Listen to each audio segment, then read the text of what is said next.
My name is Brian Nash, and starting November 25th, I'll be hosting a new podcast called How We Got Here.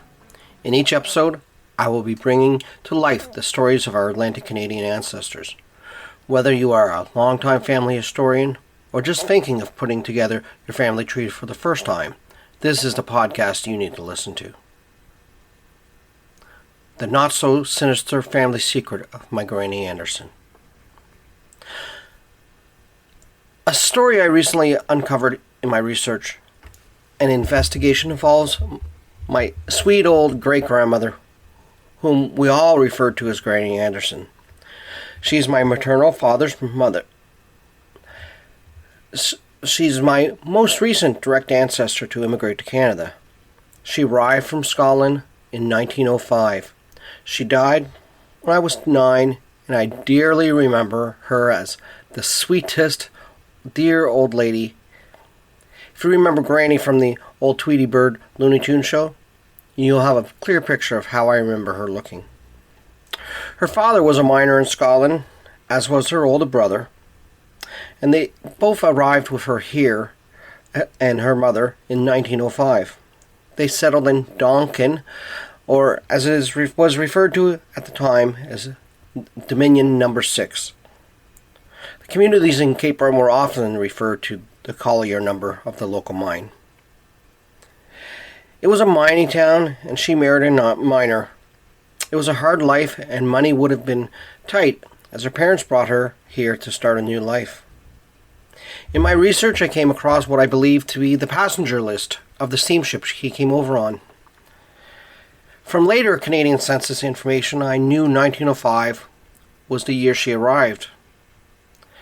I also knew her parents' names from her 1910 marriage registration. I had found out on the Nova Scotia Vital Statistics website.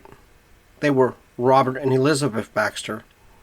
They were listed as passengers as well as a John Baxter. So when I found the registry, I was pretty sure it was her. There was one problem, though. She would have been older than mentioned, though her birth year was a little ambiguous from looking at records. Her 1910 marriage information had her being 19 at the time of her marriage, making her birth year 1890. Though the 1911 census, a year later, had her being married, but now only 18 years, which would make her birth year 1892. And this is consistent with the following census and future voters list I've seen, and even her headstone. My problem was she was listed as a 11 on the passenger list, which would have made neither of those previous years the date when she was born, but rather 1894. So I was pretty sure it was her, despite the age difference. The rest of the evidence seemed to point to it being her. I was later able to confirm it even more after I got a hold of a 1901 Scottish census that listed her family and it had her older brother John. As I mentioned, he was also a passenger. So I got to wondering why the age difference. So from a little research, I found out some passenger ships charged more money for a passenger over 12. Granny was small when I knew her and short of stature, and I'm sure she could have passed for a year or two younger at that age.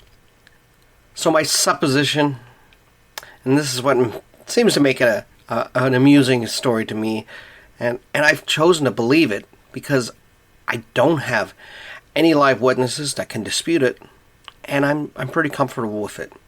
It seems to fit the facts. I believe that being Scots and keeping up with that stereotype of Scots being cheap, they wanted to save a few pounds. So they fudged her age by 2 years. Can you blame them? Every penny that they had saved coming over was more money they would have had as a family for when they arrived. So I started thinking of this idea and shared my thoughts with others. And I remembered a story my wife tells of her parents not celebrating her 3rd birthday or even telling her she turned 3 in December of 1979 because they had a trip planned in the early new year to visit family in Louisiana. and the threshold for paying a fare was 2 and under. And her parents, though not being Scots or immigrant workers, still valued the savings, so they wanted to ensure she wouldn't tell any of the airline workers she was 3, so they just didn't tell her. And what 3-year-old watches the calendar that much that they would realize it? She did eventually have a 3rd birthday, and as far as I can tell, she has been scarred by the experience, though she has mentioned it a few times. So I talked to her about this idea of my great-great-grandparents misinforming the senior line of her age, and my wife reminded me, if people, as surely her parents weren't the only ones to have ever thought of this, were doing this as recently as 1980, when it was easier to do because there wasn't all the security and ID required when we travel today, how much easier it would have been to do 75 years earlier in 1905, when nobody carried ID and nobody probably asked.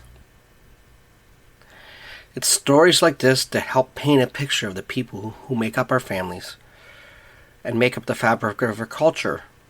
It's stories like this that just gives a little insight into my own family and the people who lived in her time.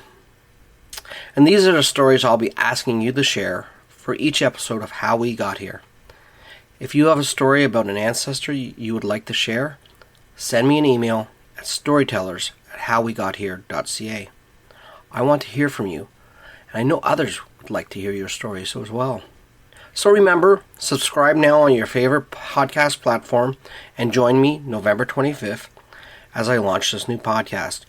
Our first episode is aptly titled Beginnings, where I'll be having conversations with people like you about how they got started in becoming a family historian.